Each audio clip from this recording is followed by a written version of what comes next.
let's open it up. Anyone have a question, comment, something the film made you feel? We have the filmmaker right next to you. What would you like to know? Inspiring. Thank you. What did it inspire? What does it inspire? I love music. I follow Bryan around. Yeah. Maybe you just love Bryan. Well, we all love Bryan. Yeah. But it was really inspiring. I'm not a musician really, but I love musicians and I love music. So. Did it make you understand sort of how the songs that you like get made? And It the also struggle made that me realize happens? how hard it is. Right. I'll show you. Emotionally hard. Emotionally, with the business. I was very inspired by all the different voices, all the different genres that were the people that you brought into the story.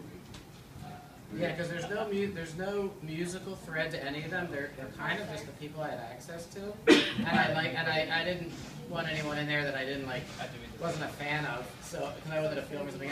Steve Forbert for me was like, he's my favorite of all of them, and he was the toughest interview.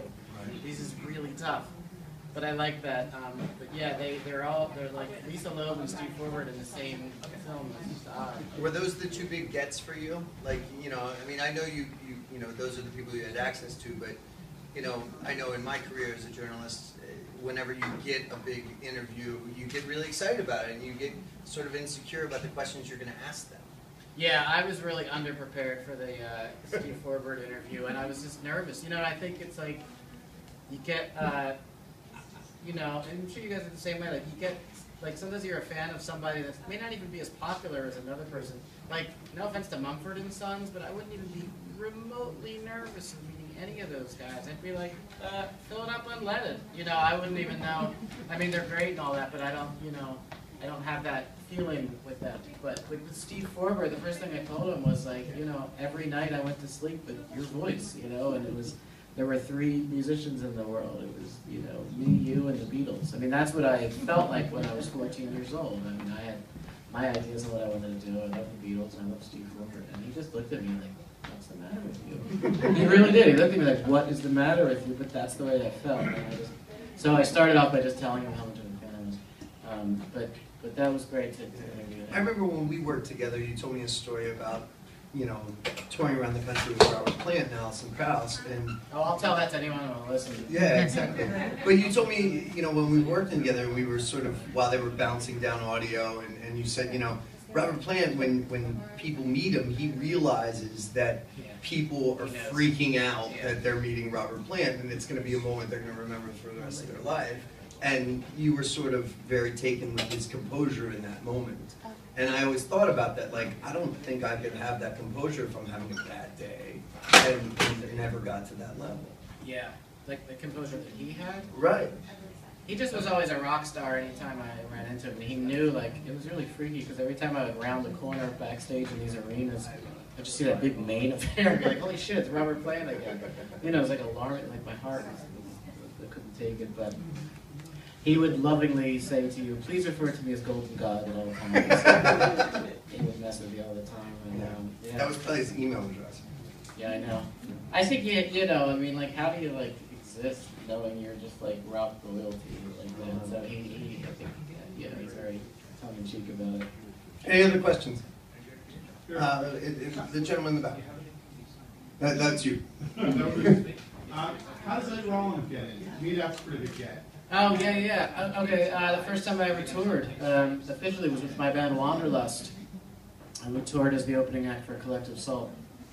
So, and I hadn't seen Ed since the last night of our tour, which may or may not have something to do with the fact that I got really, really drunk that night. It was in '96. When I say drunk, I mean really drunk because I was an idiot.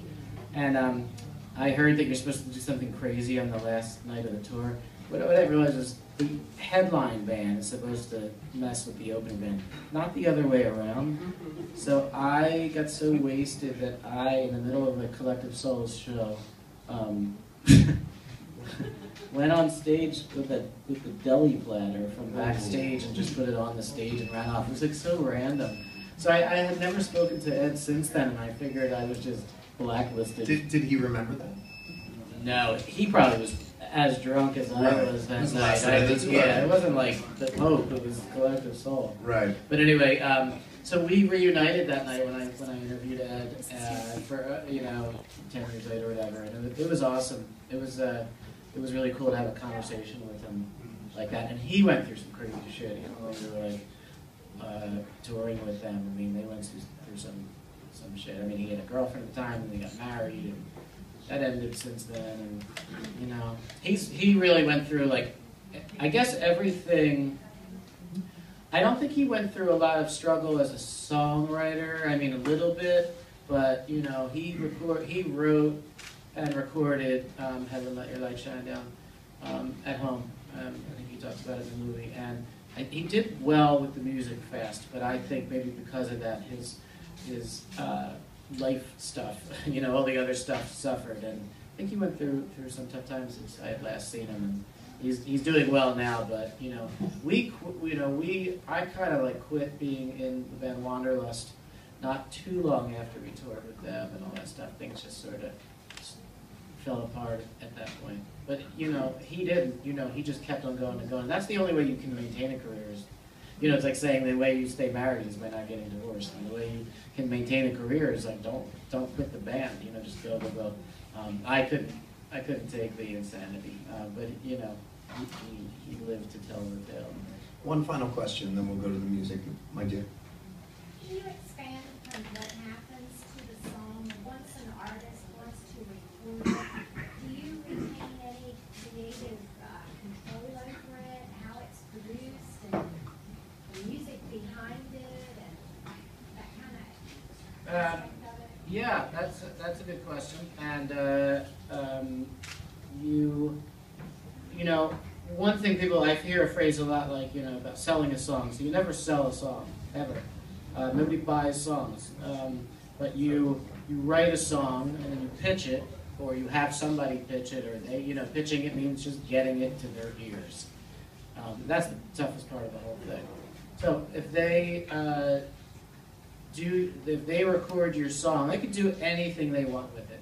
They can record it any way they want to do it. It's their, as long as you're making your song available, they can do it any way they want. You hope that they do it the way you envision it, but you have no control over that. And they don't own your song unless you sign some weird thing that says they do. So the example I always go to is Dolly Parton in 1970 whatever 71 wrote "I'll Always Love You," and they got into a movie shortly after that, and then 30 years later, whatever, Whitney Houston did it, and it becomes a worldwide hit. Dolly Parton still owns that song, and she owns every word and every note of that song. And she's making money off that song. Yeah. When Whitney's making money off And that song. it's kind of interesting that, Dolly Parton's a star too, but it is kind of interesting where the songwriter usually doesn't, their life isn't as chaotic as the performers is, so you kind of see that. Again, Dolly Parton's a performer too, but not on the level of Whitney Houston and Produce the Schedule. You see how the performer's life can eat you up and spit you out and leave you for dead. As Dolly Parton, a songwriter's life could be a lot more sane. But anyway, that's how that works. Explain to them how the money works. And the way the money works is when the song. So when Whitney, let's go back to when Whitney was alive. So that song, "I'll Always Love You," would be played on the radio.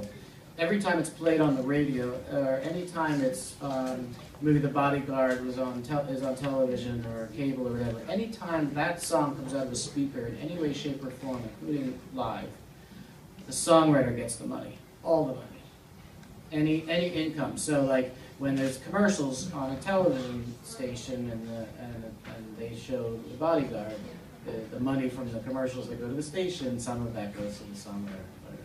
The singer of that song, Whitney Houston, made money from touring and album sales. But that is a lot less than songwriting. It's the songwriter that makes by far the bulk of the money. So Especially nowadays. with the song that I wrote with John Rich and Vicki, that "Like We Never Loved It All," that Faith Hill and Tim McGraw did, I was really psyched because of everything about that experience, but especially they heard my demo of it, and they copied a lot of the stuff I played on it. So it was really cool to hear, like, even like the drum parts and stuff, the way I did the demo. Sometimes, I remember when I was at Warner Chappell writing songs for them, some of the artists were, or the songwriters were bummed out about something that has been a problem, which is sometimes they miss the boat on your song. Like, you know, they say, oh, I love this song, and then they record it and change it all around, and it wasn't quite what you had in mind, and then they release it, it doesn't do really well, and you're like, because you screwed the song up. I handed you this thing on a platter. So they started to put into contracts, you know, some people have in the contracts that the songwriter, you know, has to be a part of the production in some way, shape, or form. They always do that in like rap and R&B and all that stuff. That's like a whole different world, completely different world. Nobody's just a songwriter, just a producer. They're a songwriter and a producer in that world. But in the archaic rock and roll world, it's still just like, this is the songwriter, and then you get out of the building, and now we're going to produce it. But if it means, you know, making it as good. I had a song, I mean, this is like so typical of the ridiculousness, but I had in my bio, you know, some people repeated, you know, he's written songs for Jennifer Love Hewitt, which I'm always like, who cares? You know, did she ever have a hit? I don't know. She had a song. Did she? I think. I mean, it was cool. Jennifer Love Hewitt, everybody knows that name for some reason. So I was like, but at the time, so the publisher guy at Warner Chappell called and said, you know, I'm producing Jennifer Love Hewitt's new album, and we'd love to use your song. And I was like, awesome, great. So they took my song, and then they called like a week later, and they're like, we really, really love it, but we want to just change it. Would you mind maybe doing a different version of the thing if you could da-da-da? I was like, cool. A week after that, oh, we really like it, but now the verse seems da-da-da. And then I changed the thing completely around, and they changed a couple of parts. So, long story short, they released the song. They gave me 25% of my own song because the producer and Jennifer Love Hewitt and the girl that sang, I love it, I love her, rewrote the other 75%. So I got 25% of a song that went nowhere. Woo! And that, folks, is why not everyone wants to be a songwriter. Yeah. So anyway, we should probably get to the musical part of the evening. Yeah. So once again, thank you all for being here. Thank you for your thoughtful questions. Thank you for digging the movie. Let's hear some music. Scot Sax, Susie Brown, their album. I'm going to play Letterman for a second. Oh, yeah. Their album is called Our Album Doesn't Like You Either. It's available right over there on the bookshelf. And now, if my life was an album, the hit would be my wife. Susie, come on up.